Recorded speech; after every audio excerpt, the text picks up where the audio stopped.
शहर की भीड़ भाड़ से दूर पहाड़ियों की तलहटी में बसा वो पुराना बंगला पिछले कई दशकों से खामोश खड़ा था। लोग कहते थे कि उस बंगले की दीवारों में समय ठहर गया है। नीलाब जब पहली बार वहां पहुंचा तो शाम के धुंधलके में उसे वो हवेली किसी सोए हुए दैत्य जैसी लगी। लोहे के भारी गेट पर जंग लग चुकी थी और उसे खोलते समय जो चरमराहट हुई उसने आसपास के सन्नाटे को चीर दिया।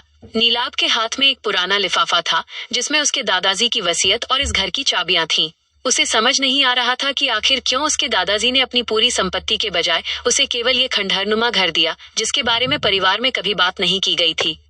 अंदर कदम रखते ही धूल और पुरानी लकड़ी की गंध ने उसका स्वागत किया। उसने अपनी टॉर्च जलाई। रोशनी की किरण जहां भी पड़ती वहां से मकड़ियों के जाले और धूल के कण हवा में नाचने लगते। हॉल के बीचों बीच एक बड़ा सा झूमर लटका था जो अब कांच के टुकड़ों का एक ढांचा मात्र रह गया था। फर्श पर बिछी कालीन का रंग फीका पड़ चुका था लेकिन उसकी बनावट अभी भी अपनी रईसी की गवाही दे रही थी। नीलाब सीढ़ियों की ओर बढ़ा। लकड़ी की हर सीढ़ी उसके वजन से कराह रही थी। उसे महसूस हो रहा था कि कोई उसे देख रहा है। उसने पीछे मुड़कर देखा लेकिन वहां सिर्फ अंधेरा और गहरी परछाइयां थीं। ऊपर वाले कमरे में पहुंचकर उसने देखा कि वहां सब कुछ वैसा ही था जैसे कोई अभी अभी उठकर गया हो। मेज पर एक आधी जली हुई मोमबत्ती और एक खुला हुआ अखबार पड़ा था जिसकी तारीख 40 साल पुरानी थी। अचानक खिड़की का पल्ला जोर से टकराया और ठंडी हवा का एक झोंका कमरे के अंदर आया। हवा के उस झोंके के साथ एक धीमी सी आवाज सुनाई दी जैसे कोई गुनगुना रहा हो। नीलाब का दिल तेजी से धड़कने लगा। उसने टॉर्च की रोशनी कोने की ओर घुमाई जहां एक पुरानी अलमारी रखी थी। अलमारी का दरवाजा थोड़ा खुला था और उसके अंदर से एक चमकती हुई चीज बाहर झांक रही थी। जब उसने पास जाकर देखा तो वो एक पीतल का छोटा सा संदूक था। नीलाब ने कांपते हाथों से उस पीतल के संदूक को अलमारी से बाहर निकाला। संदूक उम्मीद से कहीं अधिक भारी था और उसकी सतह पर अजीबोगरीब आकृतियां उकेरी गई थीं जो किसी पुरानी लिपि जैसी लग रही थीं। जैसे ही उसने संदूक का ढक्कन खोला उसके भीतर से मखमली कपड़े में लिपटा एक भारी पीतल का ताला और एक डायरी मिली। डायरी के पन्ने पीले पड़ चुके थे और उनकी गंध में समय की कड़वाहट घुली हुई थी। उसने पहला पन्ना पलटा जहां स्याही से बड़े अक्षरों में लिखा था कि कुछ सच दफन ही अच्छे लगते हैं। नीलाब की उत्सुकता अब डर में बदलने लगी थी लेकिन वो रुक नहीं सका। बाहर बारिश शुरू हो चुकी थी और बादलों की गर्जना उस बंगले की दीवारों को हिला रही थी। अचानक नीचे वाले हॉल से किसी के चलने की आहट आई। भारी जूतों की आवाज जो धीरे धीरे सीढ़ियों की तरफ बढ़ रही थी। नीलाब ने अपनी टॉर्च बंद कर दी और अपनी सांसें रोक लीं। उसे समझ आ गया था कि वो इस घर में अकेला नहीं है और शायद वो संदूक जिसे उसने अभी खोला था किसी बड़े खतरे का बुलावा था। अंधेरे में उसे केवल अपनी धड़कनें सुनाई दे रही थीं और सीढ़ियों पर बजती वो आहट हर पल उसके करीब आती जा रही थी। वो कमरे के पिछले दरवाजे की ओर रेंगने लगा जहां से एक छोटा रास्ता बालकनी की ओर जाता था। लेकिन जैसे ही उसने दरवाजा छुआ उसे महसूस हुआ कि वो बाहर से बंद है। अब उसके पास केवल वही रहस्यमयी डायरी थी और वो अनजाना डर जो ठीक उसके कमरे के दरवाजे के बाहर आकर रुक गया था। धुंधली रोशनी में उसने देखा कि दरवाजे की दरार से एक लंबी परछाई अंदर की ओर झांक रही है। उसने संदूक को वापस अलमारी में धकेला और खुद को भारी पर्दों के पीछे छुपा लिया। दरवाजे की कुंडी धीरे से घूमी और एक लंबी काली आकृति कमरे के भीतर दाखिल हुई। उस आकृति के हाथ में पुरानी लालटेन थी जिसकी मध्यम रोशनी फर्श पर नाच रही थी। वो अजनबी मेज के पास रुका और उसी डायरी को खोजने लगा जिसे नीलाब ने अपने कोट की जेब में छुपा लिया था। नीलाब ने देखा कि उस आदमी के हाथ पर वही निशान बना था जो संदूक की सतह पर उकेरा गया था। ये कोई साधारण चोर नहीं था बल्कि कोई ऐसा व्यक्ति था जो इस घर के इतिहास से गहराई से जुड़ा था। जैसे ही अजनबी कमरे की दूसरी तरफ मुड़ा नीलाब ने कमरे से बाहर निकलने का मौका देखा।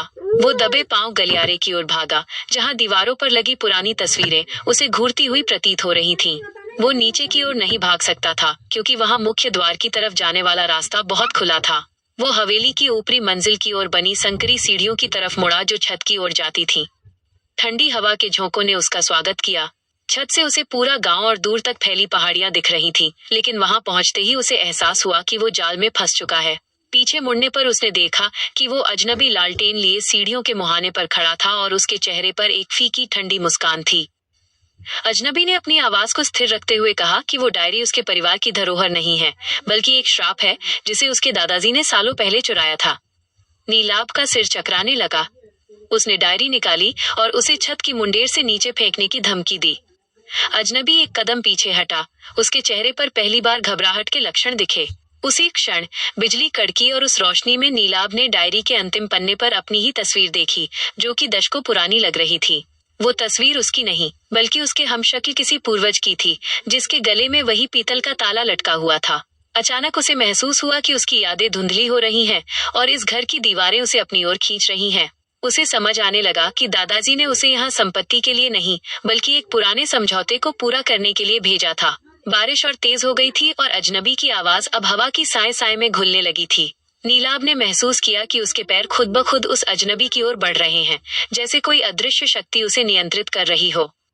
डायरी उसके हाथ से छूटकर फर्श पर गिर गई और पन्ने फड़फड़ाने लगे। अंतिम पन्ने पर लिखा था कि जो एक बार इस दहलीज को पार कर लेता है वो फिर कभी लौटकर नहीं जाता।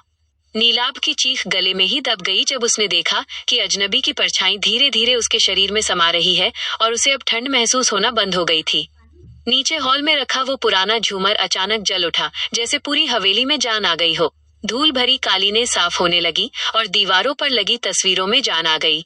नीलाभ अब छत पर नहीं था, वो नीचे डाइनिंग टेबल पर बैठा था। उसके सामने गर्मा गर्म खाना रखा था और वही अजनबी अब उसके नौकर के रूप में खड़ा उसे देख रहा था। उसे कुछ याद नहीं था कि वो यहाँ कैसे पहुंचा या वो संदूक कहाँ गया। उसे बस इतना पता था कि ये उसका घर है और वो हमेशा यहीं रहा है। नीलाभ के मन के किसी कोने में एक धुंधली सी छटपटाहट अभी भी बाकी थी। उसे ऐसा महसूस हो रहा था जैसे वो एक ऐसे सपने में है जिससे वो जागना तो चाहता है, पर उसकी आंखें भारी हैं। नौकर के रूप में खड़ा वो अजनबी, जिसका नाम अब उसे अचानक शंकर के रूप में याद आ रहा था, बिना पलक झपकाए उसे देख रहा था। नीलाभ ने सूप का चम्मच उठाया, लेकिन उसका हाथ कांप गया। जैसे ही चम्मच फर्श पर गिरा, उसकी आवाज पूरे हॉल में गूंज उठी और उस गूंज के साथ ही हवेली का दृश्य एक पल के लिए कांप गया।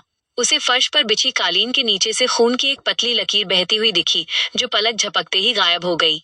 उसने घबरा कर शंकर की ओर देखा, पर शंकर के चेहरे पर वही पथराई हुई मुस्कान बनी रही। नीलाभ उठा और बिना कुछ कहे सीढ़ियों की ओर भागा। उसे वो डायरी ढूंढनी थी। ऊपर के कमरे में पहुंचते ही उसने देखा कि सब कुछ बदल चुका था। जो कमरा पहले धूल से भरा और वीरान था, वो अब भव्य सजावट से चमक रहा था। अलमारी के पास वही पीतल का संदूक खुला पड़ा था, लेकिन अब वो खाली नहीं था। उसके अंदर से एक धीमी धड़कन की आवाज आ रही थी। नीलाभ ने हिम्मत जुटाकर संदूक के अंदर हाथ डाला तो उसके हाथ में एक ठंडी पुरानी चाबी आई। जैसे ही उसने चाबी को छुआ, उसके दिमाग में यादों का एक सैलाब उमड़ पड़ा। उसने देखा कि 18वीं सदी के कपड़ों में एक आदमी बिल्कुल उसकी तरह दिख रहा था और वो इसी कमरे में बैठकर वही डायरी लिख रहा था। वो आदमी कोई और नहीं, बल्कि उसके खानदान का वो पूर्वज था जिसने इस जमीन को हासिल करने के लिए एक काला समझौता किया था। समझौते की शर्त यह थी कि इस वंश का हर वारिस एक निश्चित आयु के बाद इस घर का हिस्सा बन जाएगा और उसकी आत्मा इस घर की दीवारों की रक्षा करेगी। वह भागकर बालकनी में गया और नीचे की ओर देखा। मुख्य गेट पर एक और गाड़ी आकर रुकी थी। गाड़ी से एक युवक उतरा, जिसके हाथ में बिल्कुल वैसा ही लिफाफा था जैसा नीलाभ लेकर आया था। नीलाभ चिल्लाना चाहता था, उसे आगाह करना चाहता था कि यहाँ से भाग जाओ, लेकिन उसके गले से आवाज नहीं निकली। उसे महसूस हुआ कि उसका शरीर धीरे धीरे पारदर्शी हो रहा है। उसने खिड़की के शीशे में अपना चेहरा देखा। उसका चेहरा अब वो नहीं था जो वो लेकर आया था। वो धीरे धीरे उस अजनबी शंकर के चेहरे में बदल रहा था। उसे समझ आया कि शंकर भी कभी इसी तरह वसीयत लेकर यहाँ आया होगा और अब उसकी बारी थी इस घर का नया रक्षक बनने की। नीचे खड़े युवक ने ऊपर खिड़की की ओर देखा। नीलाभ ने देखा कि उस युवक की आंखों में वही मासूमियत और लालच था जो कुछ घंटों पहले उसकी अपनी आंखों में था। हवेली की दीवारों से अब फुसफुसाहटें आने लगी थी। नीलाभ, जो अब पूरी तरह शंकर जैसा दिख रहा था, हाथ में एक पुरानी लालटेन लेकर कमरे के दरवाजे पर खड़ा हो गया। जैसे ही युवक ने दरवाजा खोला, नीलाभ ने वही ठंडी, फीकी मुस्कान अपने चेहरे पर ओढ़ ली। उसने मध्यम आवाज में कहा, स्वागत है छोटे मालिक, हम आपका ही इंतजार कर रहे थे। समय का वो पहिया जो इस हवेली के इर्द गिर्द घूमता था, उसने एक और चक्कर पूरा कर लिया था। बाहर पहाड़ियों पर कोहरा और घना हो गया, मानो वो दुनिया को इस सच से दूर रखना चाहता हो कि इस घर के अंदर वक्त मर चुका है। नीलाभ अब आजाद नहीं था, वो इस घर की ईंट ईंट में समा चुका था। हर बार जब लकड़ी की सीढ़ी चरमराती, वो नीलाभ का ही एक हिस्सा होता जो आने वाले नए शिकार की आहट पर कराह उठता था।